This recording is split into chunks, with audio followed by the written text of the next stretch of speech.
Halo semua. Apa kabar untuk hari ini? Semoga harimu selalu menyenangkan ya bro. Selamat datang di channel YouTube saya. Tolong dibantu subscribe, like dan share ya, supaya saya terus semangat bikin kontennya. Wakakakak. Sebelum masuk di alur cerita novel kali ini, saya sarankan untuk menonton cerita sebelumnya agar lebih memahami jalan ceritanya. Soul Land 2 Chapter 372.1. Huo Yuhao secara pribadi meminta Xuan Ziwen untuk membuat alat jiwa tipe terbang ini untuknya. Itu membawa semua kerinduannya akan dongar. Dengan cepat, semua orang naik 1000 meter ke udara. Pada ketinggian itu, mereka hampir tidak bisa melihat apa yang ada di bawah mereka. Bagi orang biasa, mereka akan menyerupai burung. Huo Yuhao terbang di depan, He Kaitu dan Su Sanxi mengapitnya. Ji Juechen, Jing Ziyan, Ye Gui, dan Nan Qiuqiu mengikuti mereka. Dari mereka yang ada di sini, Ji Juechen adalah yang paling tidak terbiasa dengan alat jiwa tipe terbang. Selain pedangnya sendiri, ia biasanya tidak bersentuhan dengan jenis peralatan lainnya. Jika bukan karena fakta bahwa dia memiliki kesempatan untuk bertarung, dia mungkin tidak akan datang saat ini. Ketika dia mengendalikan alat jiwa tipe terbangnya, jelas bahwa dia adalah pemula dalam hal itu. Wajahnya yang tampan sedingin es. Alat jiwa tipe terbang kelas 7 akan melepaskan penghalang jiwa pelindung bagi penggunanya. Penghalang jiwa pelindung ini mengalami perlakuan khusus. Tidak hanya memiliki kekuatan pelindung jiwa kelas 6, tapi juga aerodinamis, membantu mengurangi hambatan udara. Tentu saja, ketika alat jiwa tingkat ini digunakan, itu akan menghabiskan kekuatan jiwa seseorang sangat. Selain Ji Juechen, sisanya adalah jiwa kaisar. Meskipun mereka bisa menggunakannya, mereka tidak bisa bertahan lama jika mereka tidak memiliki botol susu Sealet. Teknologi di balik botol susu Sealet sudah diterapkan di semua alat jiwa yang diproduksi oleh Tangsek. Setiap alat jiwa tipe terbang yang mereka gunakan sekarang memiliki 4 botol susu tertutup kelas 6. Itu bukan karena mereka tidak ingin menggunakan yang grade 7 superior, tapi itu mahal untuk memproduksi botol susu Sealet grade 7.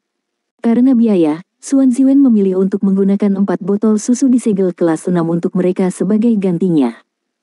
Saat dia menyaksikan pemandangan jagoan melintas di bawahnya, Nan Qiuqiu tidak bisa membantu tetapi berseru dengan bersemangat. Terlindungi oleh pelindung jiwa, dia tidak perlu berurusan dengan hambatan angin. Huo Yuhao memimpin semua orang ke arah Kekaisaran Sun Moon. Pertama, mereka harus terbang ke selatan sebentar. Di selatan Slack Academy adalah Great Star Do Forest, dan setelah mereka melewatinya, mereka akan memasuki Star Luo Empire. Dia tidak bisa terbang langsung di atas Great Star Do Forest, karena itu bunuh diri. Ketika mereka mendekati hutan, Huo Yuhao mulai mengubah arah dan terbang ke barat daya. Dia memasuki Star Luo Empire, tinggal puluhan kilometer jauhnya dari Great Star Do Forest. Setelah itu, dia berbelok ke selatan, berencana untuk memotong Star Luo Empire. Alat jiwa tipe terbang kelas 7 memang cepat, memang. Setelah 2 jam, mereka berada sekitar 250 km di dalam Star Luo Empire, yang juga merupakan wilayah intinya. Saat mereka terbang ke selatan, suhu berangsur-angsur naik. Su Sanxi tidak bisa menahan diri untuk bertanya kepada Huo Yuhao, adik junior, kemana kita akan pergi? Mengapa saya merasa ada yang salah? Petik 2. Huo Yuhao berkata, tidak ada yang salah. Kita harus mengambil jalan memutar besar kali ini sebelum kita bisa memasuki Kekaisaran Sun Moon. Itu akan memakan waktu lebih lama, tetapi itu akan memastikan kesuksesan. Petik 2. Oke, kata Su Sanxi setelah dia mendengar jawaban itu. Dia Kaitu mempercayai Huo Yuhao, jadi tentu saja, dia tidak akan bertanya lebih lanjut. Adapun sisa 4 dari mereka, indera pengarahan mereka buruk, dan mereka hanya bisa mengikuti. Tanda hubung. Mereka pergi di pagi hari. Huo Yuhao membawa semua orang untuk beristirahat pada siang hari.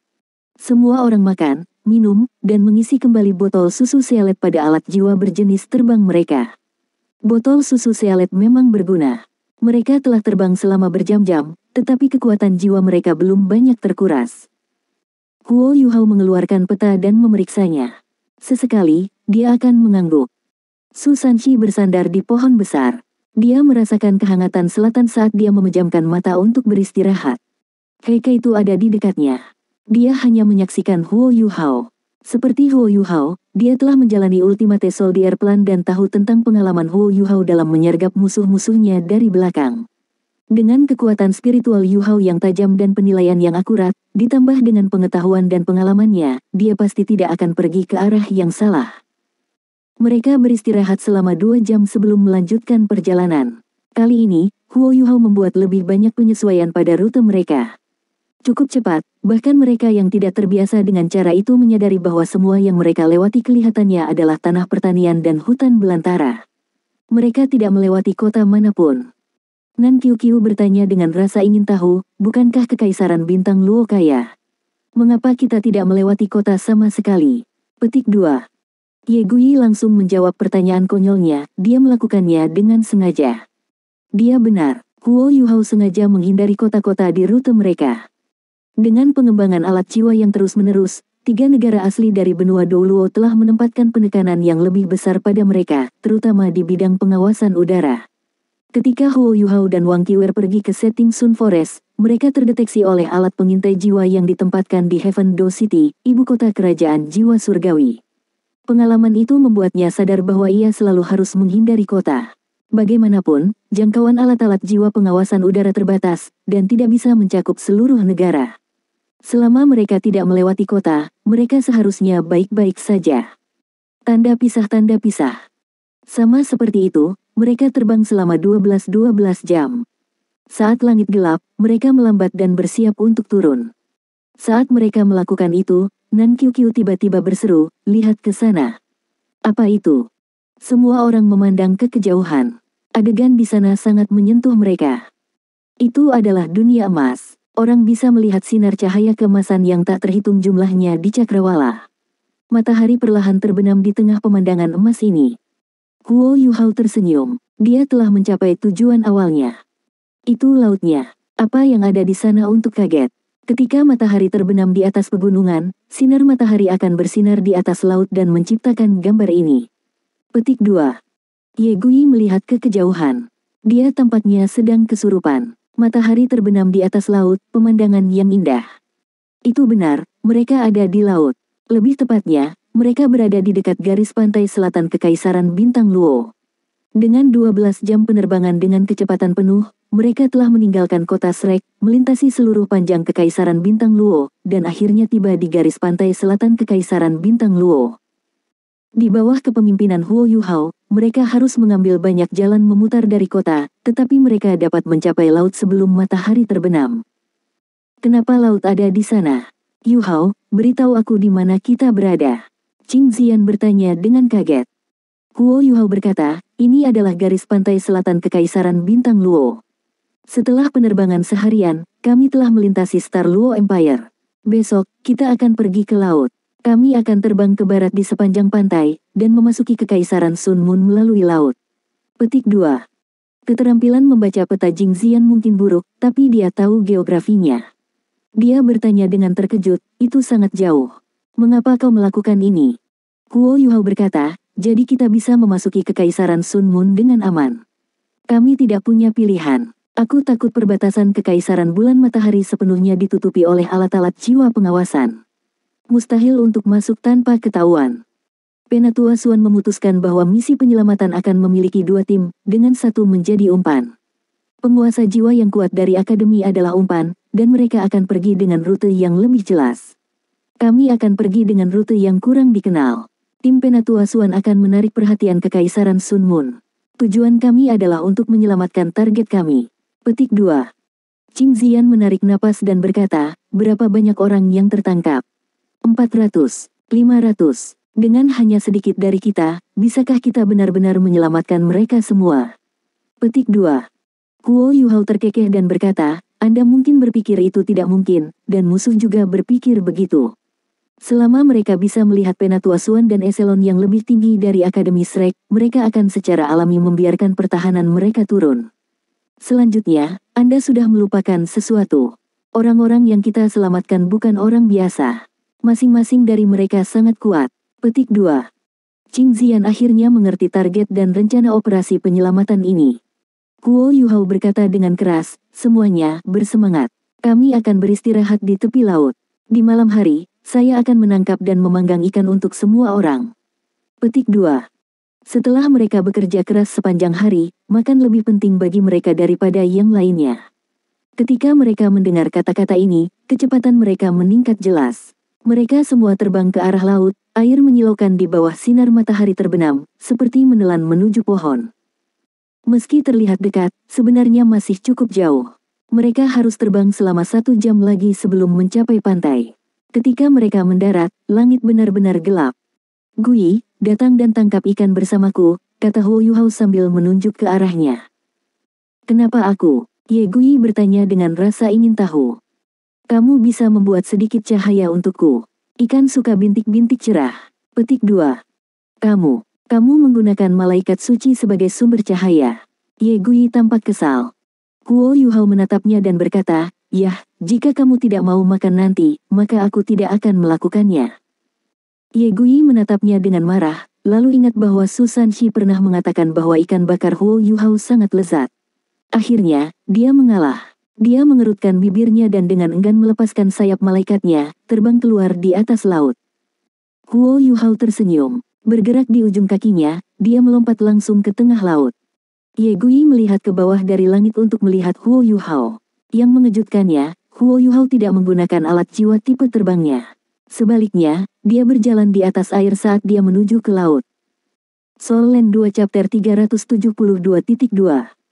Sementara alat jiwa tipe terbang bisa mempercepat dengan cepat, itu lebih sulit untuk dikendalikan daripada jiwa bela diri dengan kecepatan rendah. Ye Gui ingin dia tergelincir, tetapi Huo Yuhao berjalan santai seolah-olah dia di rumah di atas ombak. Bagaimana dia melakukannya? Apakah dia benar-benar memiliki 5 cincin jiwa?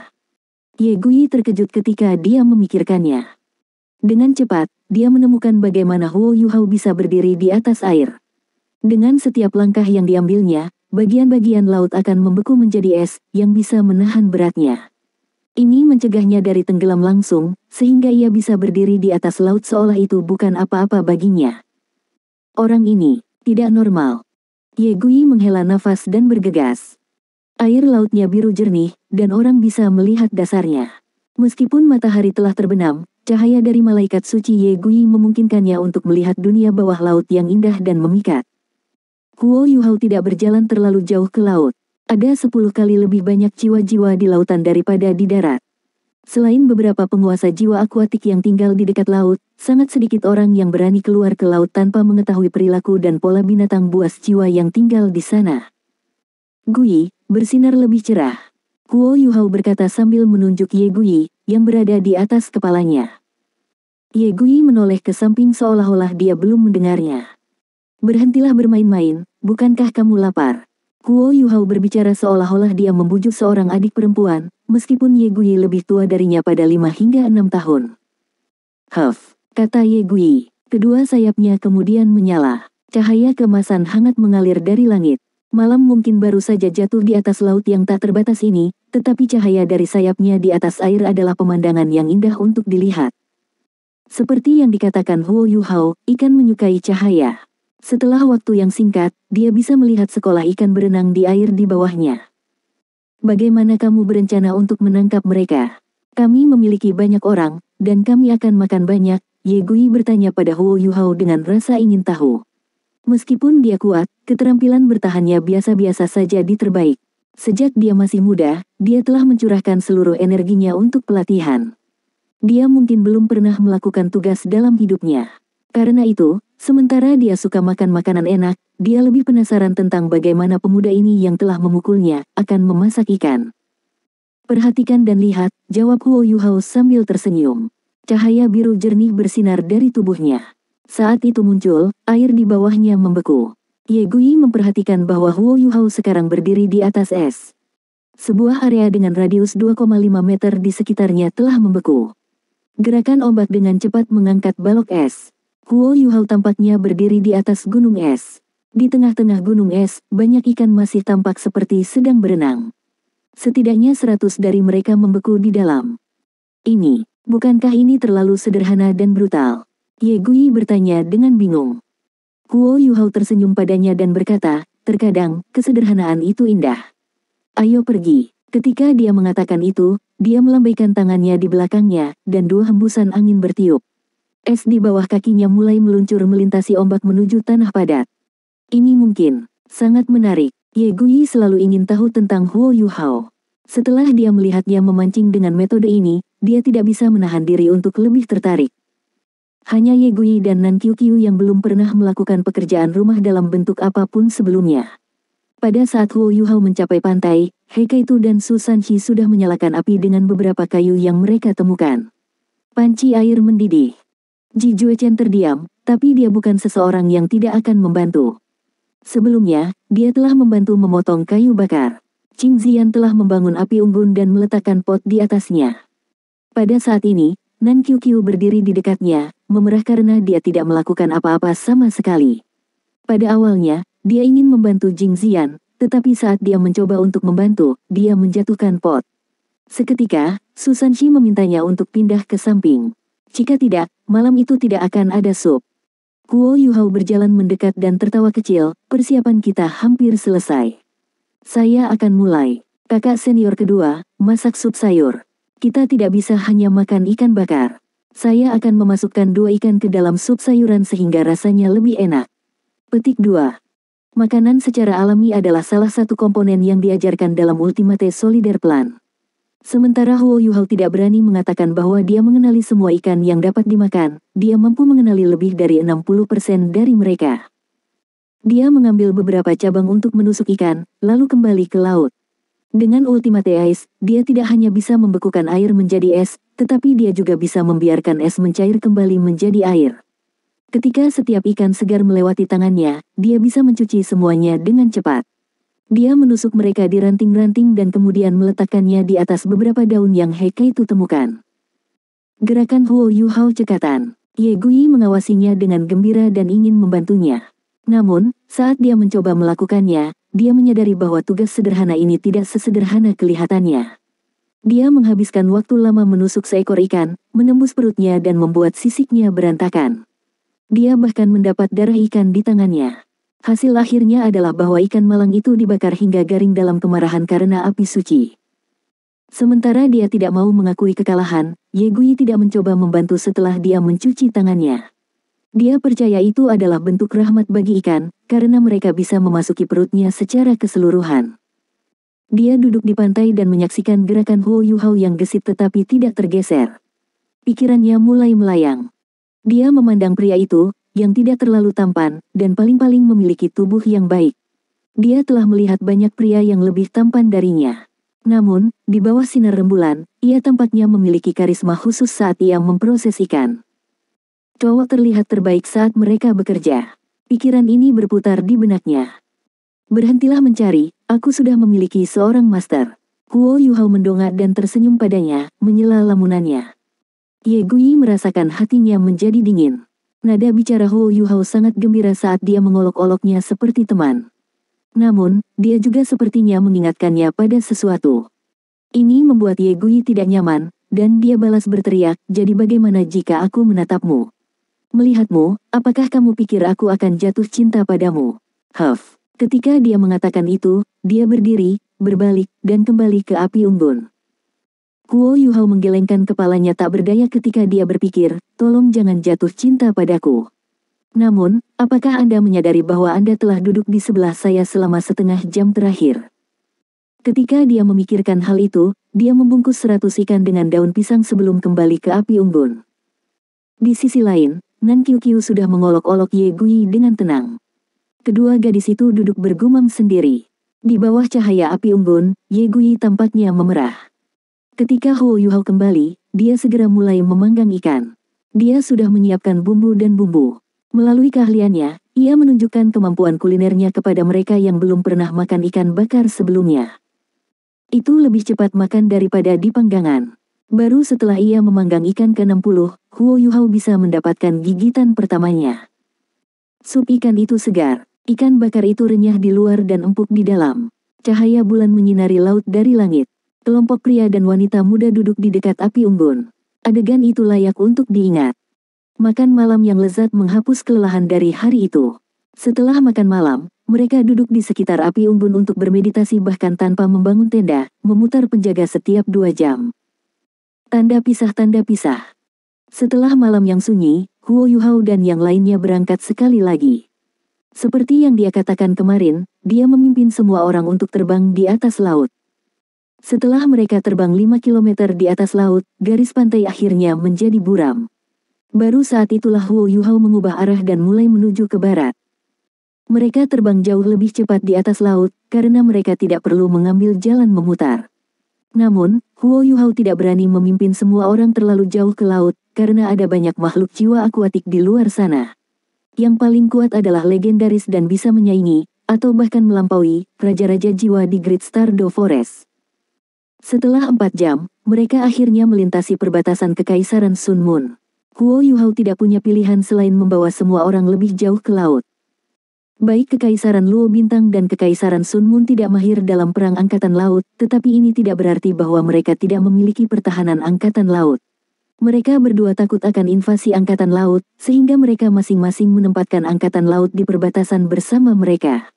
Namun, angkatan laut mereka tidak besar, dan hanya ada beberapa alat jiwa di kapal mereka. Membandingkan keduanya, angkatan laut Kekaisaran Sun Moon lebih kuat. Bukannya mereka tidak ingin mengembangkan angkatan laut mereka, tetapi di benua Douluo, kehadiran binatang buas akuatik menghalangi perkembangan angkatan laut. Begitu angkatan laut menjadi terlalu besar, makhluk jiwa akuatik akan menyerang. Tidak ada kesempatan bagi mereka untuk memasuki laut dalam. Ini juga mengapa, sebelum benua Matahari Bulan dan benua Douluo membanting bersama, 3 negara benua Douluo bahkan tidak tahu keberadaan benua Matahari Bulan.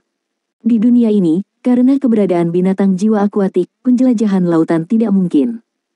Karena tidak mungkin untuk mengembangkan kekuatan angkatan laut, pertempuran darat sangat penting. Soul Land 2 Chapter 372.3. Mereka melewati 2 angkatan laut yang berseberangan. Ketika mereka terbang keluar di laut dalam, beberapa makhluk jiwa samudera jenis camar menyerang Huo Yuhao dan timnya. Namun, mereka tidak cukup kuat untuk mengancam kelompok dan mudah ditangani. Setelah mereka mengitari kedua angkatan laut dan memasuki wilayah Kekaisaran Sun Moon, Huo Yuhao mengarahkan timnya untuk terbang lebih dekat ke garis pantai sebelum terbang ke depan. Mereka tidak beristirahat. Ketika kekuatan jiwa alat jiwa tipe terbang mereka habis sampai batas tertentu, mereka akan segera mengisinya dengan botol susu sialet yang diisi. Setelah mereka terbang selama 4 jam lagi, mereka segera mendekati lokasi yang ditunjuk kedua Huo Yuhao. Ini adalah kota di dekat pantai selatan Kekaisaran Sun Moon yang disebut Kota Seajoy. Kota Seajoy terletak di dekat laut selatan Kekaisaran Sun Moon dan dapat dianggap sebagai kota besar. Itu dibangun di pelabuhan alami terbesar Sun Moon Empire, Sun Moon Harbor. Sementara kapal tidak bisa memasuki laut dalam, kemajuan dalam teknologi rekayasa jiwa memastikan bahwa kapal yang berlayar di dekat pantai akan aman. Bagaimanapun, transportasi melalui laut lebih mudah daripada transportasi melalui darat, karena membutuhkan lebih sedikit tenaga kerja dan logistik. Namun, itu akan membutuhkan investasi awal yang lebih besar. Semua orang bisa melihat Sun Moon Harbor di kejauhan. Namun, Huo Yuhao tidak langsung terbang ke sana bersama teman-temannya. Sebaliknya, mereka mendarat di dekat pantai sekitar 5 km dari Sun Moon Harbor dan Seajoy City. Di sana, semua orang berubah menjadi gaya pakaian yang dikenakan oleh orang-orang Kekaisaran Sun Moon. Baru kemudian mereka menuju kota Seajoy dengan berjalan kaki. Kota Seajoy tidak bisa dibandingkan dengan kota Radiant atau kota Shrek. Relatif dengan kota-kota benua, itu dianggap berukuran sedang. Mungkin karena lokasinya yang agak sulit diakses, keamanan kota Seajoy jauh lebih tidak ketat. Huo Yuhao dan yang lainnya bisa masuk dengan mudah. Bangunan-bangunan Seajoy City berbeda dari yang ada di kota pedalaman Kekaisaran Sun Moon. Kota ini tidak memiliki gedung-gedung tinggi kota Radiant, tetapi lebih dari karakteristik desa nelayan di tepi laut. Mereka semua terlihat sangat kokoh, karena mereka mungkin dirancang untuk menahan badai laut. Bangunan-bangunan kota Seajoy semuanya terletak di tempat yang lebih tinggi, sementara pelabuhan Sun Moon terletak di lereng ke bawah. Tanda pisah. Mereka pertama kali menemukan hotel berukuran sedang untuk ditinggali. Setelah terbang selama hampir setengah hari, mereka perlu waktu untuk istirahat. QQ, datang dan berjalanlah bersamaku, Huo Yuhao menunjuk ke Nan QQ. Nan QQ menatap Ye Gui di sebelahnya, dan berkata, tanya saja Sister Gui. Kenapa saya? Petik 2. Wajah Huo Yuhao menjadi gelap ketika dia berkata, apa yang saya katakan sebelum kita keluar. Anda harus mematuhi semua pesanan. Jika Anda tidak ingin mendengarkan instruksi saya, Anda dapat kembali sendiri. Petik 2. Nan Qiuqiu menjulurkan lidahnya dan berkata dengan kesal, tidak perlu begitu sengit. Aku akan pergi bersamamu. Saat dia mengatakan itu, dia menatap Ye Gui dengan aneh. Ye Gui memerah, dan pinggulnya bergerak sedikit.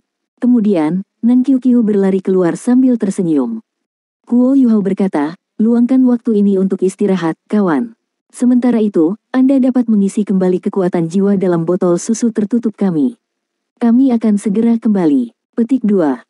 Su Sanxi berkata, pergi, kita akan baik-baik saja di sini. Huo Yuhao tidak berani menunda. Dia takut pada nyonya muda ini. Surga tahu masalah apa yang akan dia sebabkan. Dia mengikutinya keluar dan melihat bahwa dia tidak jauh. Baru saat itulah dia santai. Dia bergegas dan berkata, ayo, pegang tanganku. Nan Qiuqiu kaget. Dia melompat ke satu sisi ketika dia menatapnya dengan waspada dan berkata, apa yang kamu lakukan? Jangan pernah berpikir untuk memanfaatkanku. Kembali di hotel, ada seseorang yang sekarat bagimu untuk melakukan itu padanya. Apa yang salah? Apakah Anda jatuh cinta pada saya? Petik 2. Huo Yuhao menamparkan dahinya dan berkata tanpa daya, bisakah kamu berhenti sesat itu? Apakah Anda ingin menyelamatkan ibumu atau tidak? Petik 2. Nan Qiuqiu berkata dengan marah, menyelamatkan ibuku bukan berarti aku harus mengorbankan kebajikanku. Berhentilah menggunakan ini untuk mengancamku. Petik 2. Otot-otot di wajah Huo Yuhao berkedut ketika dia berkata, oke, baiklah. Kembali dan bawa Ye Gui untuk datang. Katakan padanya bahwa kita perlu berpura-pura menjadi pasangan. Petik 2.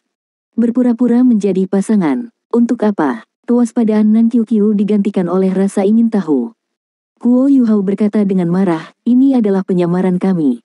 Kami berpura-pura menjadi pasangan untuk mengumpulkan informasi. Jika tidak, mengapa saya ingin Anda memegang lengan saya? Petik 2. Anda seharusnya membuat diri Anda lebih jelas, jawab Nan Qiuqiu dengan mendengus. Baru saat itu dia beringsut dengan enggan dan dia memegang lengannya.